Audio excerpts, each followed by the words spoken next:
Charlie Kirk was not racist. Charlie Kirk showed black people nothing but love. He believed there was nothing he could do that we couldn't. He believed there was nothing he could achieve that we also couldn't. He believed there were no limits to what a black person could accomplish in America. And people called him racist because he refused to see black people as second-class citizens. Now, if you want to call me an Uncle Tom, a coon, a sellout, that's fine. You're entitled to your opinion. I've heard it before. But I encourage everybody with an open mind to watch this video till the end because I believe I can change your mind. If you believe Charlie Kirk was a racist, it's evident that your opinion was formed through 30-second out-of-context clips pushed by an algorithm meant to enrage you and further the racial divide between black and white people. But as somebody who's seen Charlie Kirk live and watched many of his college debates all the way through, I can tell you with 100% certainty, every black person that came to the microphone was met with respect, was met with dignity, and was welcomed and given a platform to engage in cordial civil discourse about their disagreements. A lot of the conversations revolved around DEI, and no matter where the conversation went, by the end of it, Charlie Kirk would tell every single black person, "You are smart, you are competent, and you are capable. You can do anything a white person or an Asian person can do. You can succeed on your own merits and don't need the bar artificially lowered because of your skin color." DEI is a racist policy that implies that black people aren't capable of succeeding at the same rates as whites or as Asians, and therefore must have some lower set of standards. Black women have historically been the victim of being told, "You're beautiful for a black woman," and they are aware that's an offensive, racist, backhanded compliment that implies you're not even in the same league of beauty as white women, but hey, for a black person, you're pretty good. But we refuse to acknowledge that that's exactly what DEI is for black competence and intelligence. Michelle Obama, Joy Reid, Ketanji Brown Jackson, Sheila Jackson Lee bragged about getting to where they were because of affirmative action, bragged about being admitted into merit-based institutions, not because of their qualifications, but because of their race and their gender. What I find ironic about black people is we'll take such offense to being called a DEI hire, but then we'll boycott Target for removing their DEI policies. So which one is it? Is it a program you're proud of because it allows black people to get ahead by lowering the barrier to entry? Or is it an offensive insult that implies that you weren't competent enough to succeed on your own merits? It's like when women would call Lizzo beautiful, but then take offense at being told they look like Lizzo. People called Charlie Kirk racist because he told black people to dream big, because there's nothing in this world that they cannot accomplish, that they are not second-class citizens, there is nothing systemic holding them back, and that they can be successful just like white people. But the prevailing narrative is because he didn't see black people as second-class citizens, that's what made him racist. How is it okay for Michelle Obama and the rest of them to brag about becoming successful because their bar was lowered based on irrelevant, immutable characteristics? And when Charlie Kirk points out that that means they took the spot from someone else who was objectively more qualified, now all of a sudden he hates black women. You can't advocate for policies that systemically benefit women and minorities and disadvantage men and white people, and then claim to be oppressed by white men. What you want is systemic superiority while also being able to claim victimhood status. You can't celebrate a system that gives a lower standard to black people and a much higher standard to other people, and then be mad when people don't know if you got in based on the normal standards or the racist lower black standards. Charlie Kirk never claimed black women were inherently dumb or incapable. He just acknowledged the reality that these women proudly proclaimed. Charlie Kirk said if he sees a black pilot, he's not sure whether they're qualified or not. Well, that is totally the fault of United Airlines, who publicly stated that their mission was to make 40% of all of their hires minorities and women. If they just simply said, at United Airlines, we're committed to hiring the most high-quality pilots who will get you where you want to go safely and on time, no one would even think twice if the cockpit had black people in there. And he even said these arbitrary racist hiring quotas might be okay in the HR department. Hell, they might be fine in the marketing department. But you're talking about pilots, people in charge of the lives of hundreds, flying through the air at 30,000 feet, going 500 miles per hour. The quality of pilots have life or death implications and should not be turned into some social justice project because people stop caring about political correctness, insensitivity, and niceties when their lives are on the line. And how can you blame them? It's not like we don't know what groups of people aren't having the bar lowered for them and what groups of people are. And you can't expect society to just pretend like that doesn't exist when it comes to something as important as flying on a plane. Black people shouldn't be mad at Charlie Kirk. Black people should hate the Democrats for instituting and perpetuating a racist policy that strips them of their sense of achievement and forces everybody to question the legitimacy of their accomplishments. The entire concept of white privilege implies that black people are second-class citizens. And that's not a Republican ideology. That's not a Charlie Kirk ideology. That's a left-wing Democrat ideology. I've had white liberals tell me to my face, thinking that they're being compassionate and sympathetic with black plight, that they have advantages that I don't, that they can do things that I can't, that there are opportunities afforded to them that aren't to me, that there are places they can go that I can't, all because of the color of my skin. And I find it racist. I find it offensive. I refuse to believe it. And what I've been able to accomplish in my 29 years of life is proof that that isn't the case. But they'll argue vehemently why I'm wrong, why they're right. And I always have to point out to them, look what's happening here.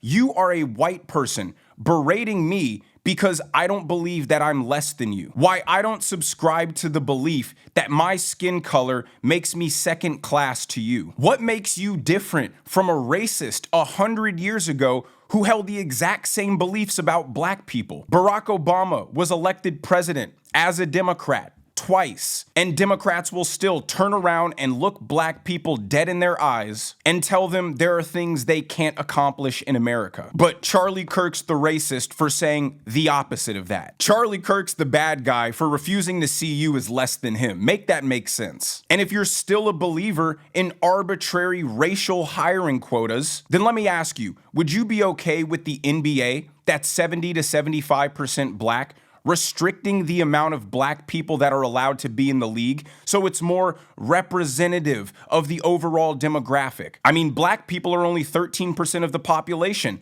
Why not cap it at 39%? That's still 3 times representation. 45% have to be white, 5% Asian, 5% Hispanic, 5% Indian. Do you think that's fair? Do you think that's equitable? Do you think that's just? Or do you acknowledge that the racial makeup of the NBA is what it is because it's purely a meritocracy? That's why we love sports, because it doesn't matter what race you are. It just matters, are you good or not? Hell, if there was some woman built like LeBron James and could do everything he could do and also shoot like Steph Curry, she would be the greatest NBA player of all time because there are no arbitrary restrictions. It's simply merit-based. And ask yourself, if the NBA did institute arbitrary hiring quotas, what would happen to the quality of the NBA? It would absolutely tank and it would go broke, because people like spending their money on excellence. And if you can acknowledge that would lower the quality of the NBA,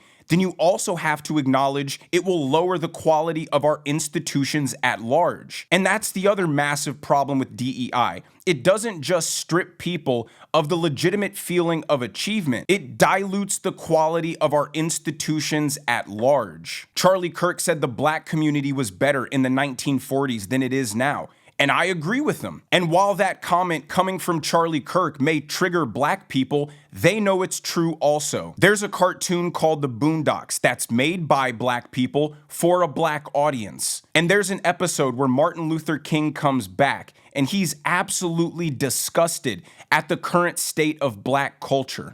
King looked out on his people and saw they were in great need. So he did what all great leaders do.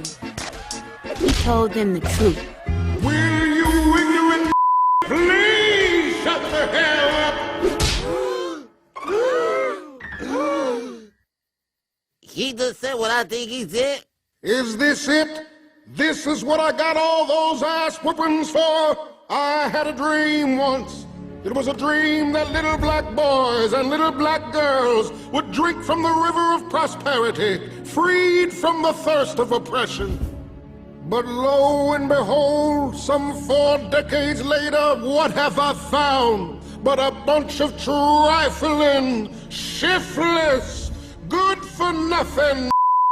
And this is a show made by black people. There was no white supremacy involved with that. It's because we're all aware that the black community then had much higher moral character. We were a united community. We were not killing each other the way we do today. We were respectable, dignified, God-fearing 2-parent household people. The rate of black children born into 2-parent households was equal, if not higher, than white families. Let me hit you with an uncomfortable stat. In 1830, white people had 60 times the wealth of black people. By 1910, that was down to 10 to 1. By 1950, 8 to 1. And in the 70 years since, after the magical Civil Rights Act, it's only down to 6 to 1. Black people were doing it. We were a self-sufficient, hardworking, industrious people. We rejected degeneracy. We prioritized intelligence. And people will say, well, after the Civil Rights Act, we still faced redlining and not getting loans from banks and gerrymandering. I'm sorry, do you not think that the black people pre-civil rights also faced those same problems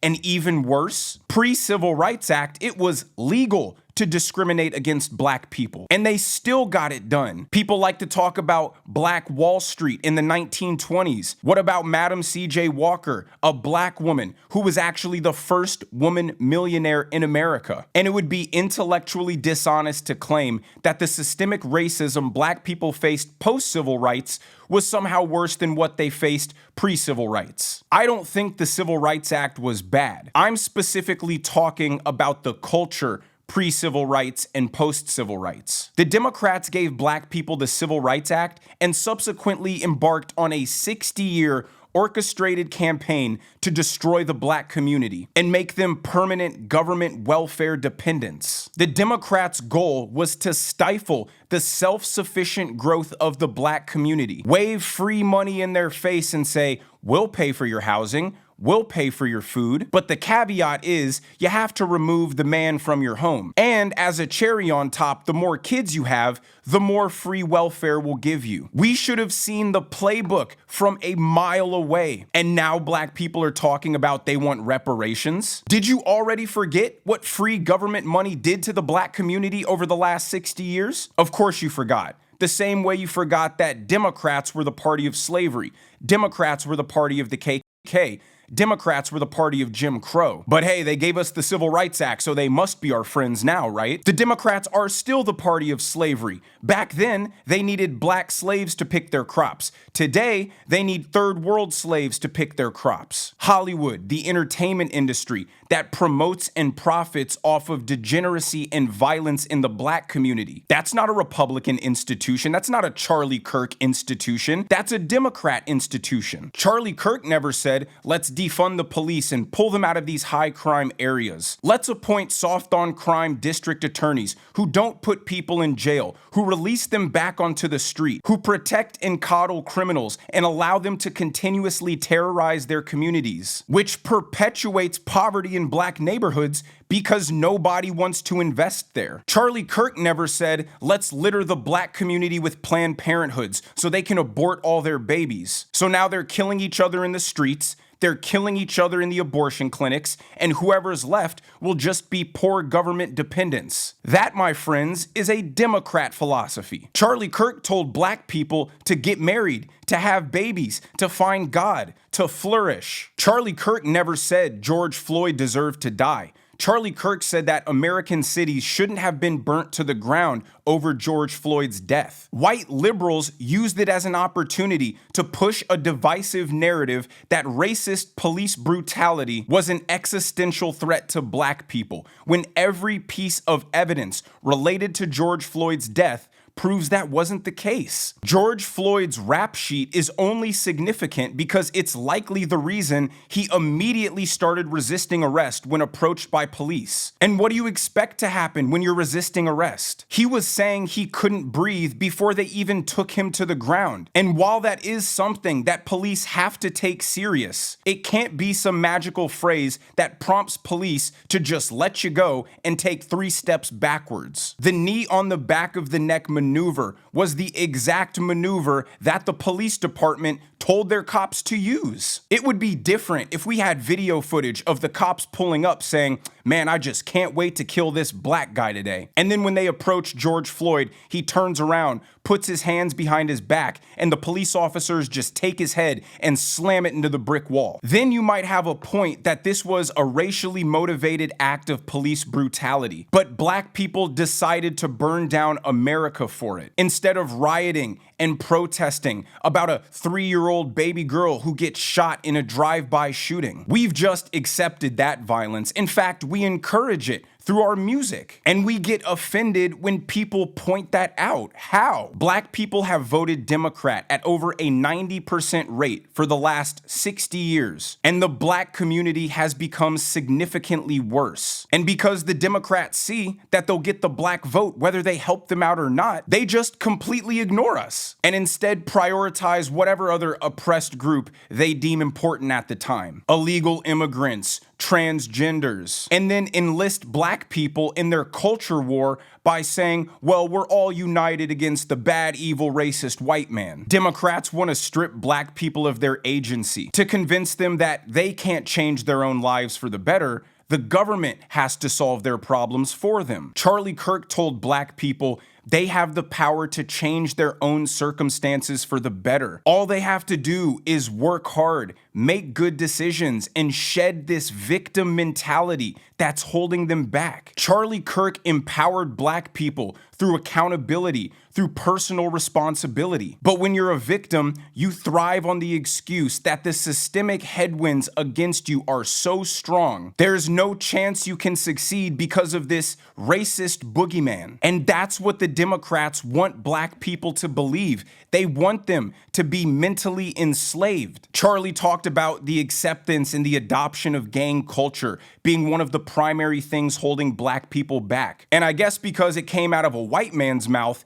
we just all got so offended and pretended like it doesn't exist. We're just gonna deny that mainstream black music promotes violence and criminality. We're just gonna pretend like we don't have an entire term called YNs, because we're all keenly aware that there are 13, 14, 15-year-olds running around with no regard for human life with switches. We call them crash outs. But when Charlie Kirk says something about it, then it's a problem. Then it's racist. Yes, other races have crime. Yes, other races have bad teenagers. But let's not pretend like the YN epidemic isn't specifically a black cultural problem. And now if you've made it this far, you might be saying, okay, I hear you, but why doesn't Charlie Kirk ever criticize the problems in the white community? Well, he does. Those clips just never made it onto your feed because the algorithm doesn't push them, because it doesn't perpetuate the racial divisiveness that it's supposed to cause. Charlie Kirk talked about the mass shooting problem in the white community. He thought it was a result of a mental health crisis. And you know what his solution was for that? People should find God.